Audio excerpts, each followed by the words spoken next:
Umatake ang United States of America sa Iraq at pinangangambahan ang mas malaking kaguluhan na aabot sa World War III.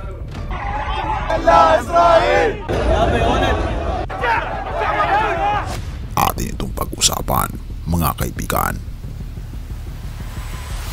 Siya nga pala mga kaibigan, kung nais nyo mag-donate sa ating channel, ay hinihikayat kita na sumali sa ating membership club na kung saan mabe-benefit ka sa mga private chats, badges, gayon din makakatanggap ka ng ating free ebook na Steps to Christ. Ito ang isa sa mga pinakasikat na anti-stress na libro sa buong mundo ngayon. Salamat kaibigan sa inyong pagsuporta sa pag-join sa ating membership. At balik tayo sa ating topiko. Iniulat ng The Guardians, ibinalot ng Iraq na pangunahing sanhi ng kaguluhan ang presensya ng United States matapos mamatay ang 3 sa drone attack. Ayon sa militar, ang tuwirang pamamaslang sa 3 miyembro ng Iranian-backed Kataib Hezbollah militia sa Baghdad ay nagdadala ng panganib sa lumalawak na konflik. Sinabi ng militar ng Iraq noong Huwebes na ang presensya ng US militar sa Iraq ay naging sanhi ng kaguluhan at dapat itong tapusin matapos ang pagtutok ng US drone sa isang sasakyan sa Baghdad na pumatay sa 3 miyembro ng malakas na Kataib Hezbollah militia. Si Yehia Rasul, tagapagsalita para sa pinuno ng mga pwersa ng militar, ay inakusahan ang United States ng pagpapatupad ng tuwirang pamamaslang sa pamamagitan ng airstrike sa gitna ng isang residential neighborhood sa Kabisayaan, Baghdad, na walang paggalang sa buhay ng sibilyan o international na batas. Sa pamamagitan ng gawain ito, binabantaan ng mga pwersa ng Amerika ang kapayapaan ng sibilyan, nilalabag ang soberanya ng Iraq at iniuukit daw ang kaligtasan at buhay ng mga mamayan doon. Sa pag-angkin na ang misyon ng United States ay lumiliko ng mas malayo mula sa mga layunin nito sa Iraq, sinabi niya na ang trajectory na ito ay nagtutulak sa gobyernong Iraq na lalong magtapos sa misyon ng koalisyon na ito na naging sanhi ng kaguluhan at nagbubulid sa Iraq sa siklo ng conflict. Ang United States ay nasa kasalukuyang usapan, pag-uusap sa mga opisyal ng Iraq tungkol sa kanilang patuloy na presensya. Ngunit ang atake sa Baghdad na ginawa ng walang anumang pagsang-ayon ay magiging mas mabigat ang usapin na ito. Si Qasim al-Arahi, tagapayo sa seguridad ng Iraq, ay nagsabi na ang atake ay isang duwag at kahindik-hindik na gawain na naglalayong tirisin ang soberanya ng Iraq. Dagdag pa niya, mayroon ang gobyernong Iraq ng malinaw at explicit na desisyon na tapusin ang misyon ng International Coalition sa Iraq. Sa loob ng parlamento ng Iraq, mas lalong dumadami ang mga panawagan para sa isang malinaw na petsa ng pag-withdraw.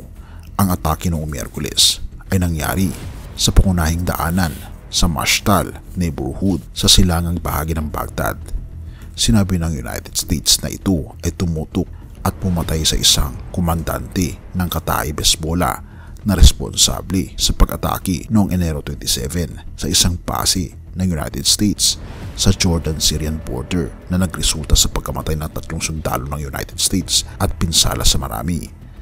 Noong nagdaang linggo, isinugod ng United States ang mga B-1 bomber mula sa United States at pinaputok ang 85 na site ng Iranian-backed militia sa parehong Syria at Iraq na inuulat na pumatay ng 40 na katao. Sa oras na iyon, sinabi ng US Defense Secretary Lloyd Austin, ito ang simula ng aming pagtugon. Noong Martes, binumba ng Israel ang Shuirat Air Base at ilang lugar sa labas ng Homs, Syria. Sa isang pahayag, sinabi ng United States Central Command na kanilang tinanggap ang responsibilidad sa pagpatay sa Baghdad at sinabi na wala mga palatandaan ng collateral damage o sibilyan na nasaktan sa mga oras na ito. Ang airstrike ng United States sa gitna ng Kabisayaan kumpara sa medyo malayo na mga depo ng ammunisyon ng milisya sa Syria ay malamang na masusuring pinakamapang-ahas na pagpasok sa soberanya ng Iraq mula nang pumayag si Donald Trump noong Enero 2020 sa Baghdad assassination ni IRGC Quds Force Head Qasem Soleimani at Kataib Hezbollah leader Abu Mahdi al-Muhandis. Ang issue ay kung ang mga atake ay magpapahina sa milisya o halip ay magtutulak sa kanila sa isang tagong yugto kung saan kanilang susubukan ang atake sa mga US base sa ibang lugar kabilang na ang Kuwait at Jordan, na kung ating makikita halos karamihan sa Middle East ay may base militar ang United States. Ano na lang ang mangyayari kapag aatakihin ito ng Iraq? May posibilidad na madadamay ang maraming mga bansa at magkakaroon ng mas malaking conflict at maraming buhay ang mawawala. Kaya naman, nawa ay hindi ito mangyari. Nawa ngayon pa lang ay hindi na ito lumala.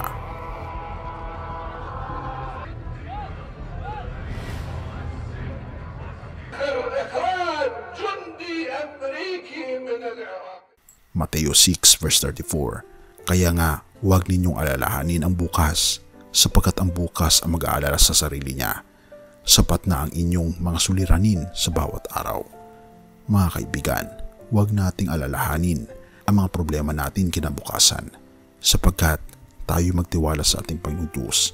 Ano man ang mangyari, naniniwala akong hindi niya tayo pababayaan. Purihin ang ating Panginoon Diyos at kumapit tayo sa kanyang mga pangako mula ngayon at magpakailanman.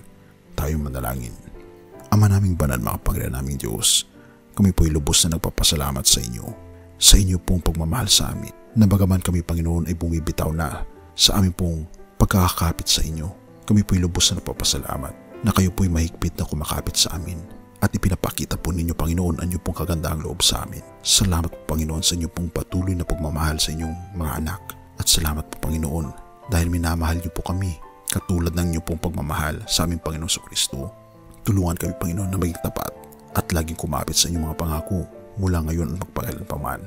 Purihin ka, o aming Panginoong Diyos, at patawarin po kami sa lahat ng aming pagkukulang at pagkakasala, pagkat ito ay aming samot hiling sa matamis na pangalan ng aming Panginoong Hesus. Amen.